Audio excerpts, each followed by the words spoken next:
Kazi na utu.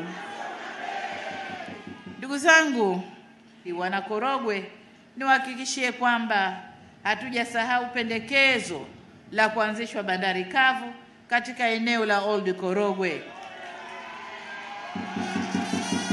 Na hii ni kwa ajili ya kuondoa msongamano wa magari katika bandari ya Tanga, ambako shughuli zimeongezeka sana kufuatia maboresho tuliyoyafanya. Hili nalo tunalifanyia kazi.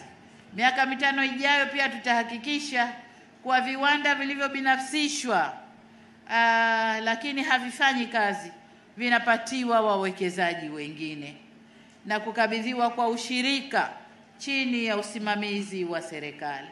Kwa hapa Korogwe kuna mashamba ambayo yapo hayaendelezwi, lakini yapo watu wanayangalia lakini hayaendelezwi. Sasa nimeelekeza Wizara ya Kilimo na mwanasheria mkuu wa serikali wayafanyie kazi, waangalie mikataba yetu na wawekezaji, vipi tunaweza kuvunja mikataba ili mashamba yale yarudi serikalini, tufanye maamuzi mengine.